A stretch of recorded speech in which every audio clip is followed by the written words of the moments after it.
My homily for the Solemnity of Mary, the Mother of God, the 1st of January 2023.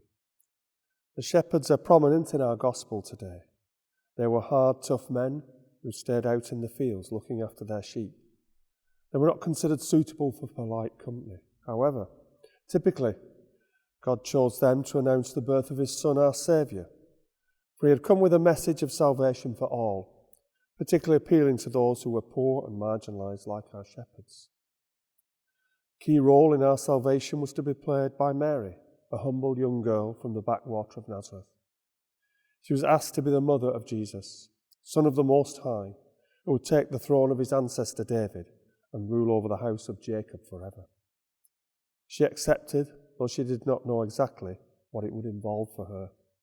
And so she listened carefully to what the shepherds had to say and treasured all these things and pondered them in her heart. She wasn't just given all the answers and explanations in a flash.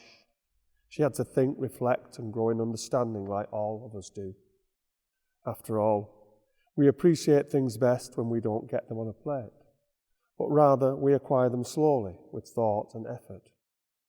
Mary, like us all, was on a journey of discovery, the journey of life, in which I think we learn more by our mistakes than our successes. So don't be afraid to make mistakes. She, like all of us, had to learn exactly who Jesus was and what her role was to be with him. Even Jesus had to learn as a human being, for the scriptures tell us that at times he was surprised and astonished at what he experienced. Today we celebrate Mary, Mother of God, an amazing title, one that our Protestant brethren find hard to take. But it is actually saying far more about Jesus than it is about Mary. Jesus is God, and that is our Christian faith, or the whole thing falls apart. Although we must remember that Jesus, in the words of St. Paul, emptied himself to become human. It's St. Paul who gives us the theology, the understanding of our faith.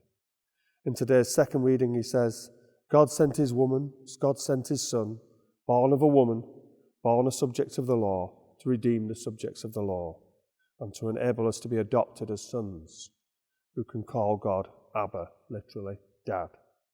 We're invited into a close and intimate relationship with God. He has made us his heirs, who inherit salvation not by virtue of anything we've done, but simply because we are his adopted children. Now that is good news, something that he does give us on a plate, if we will only accept it. Salvation.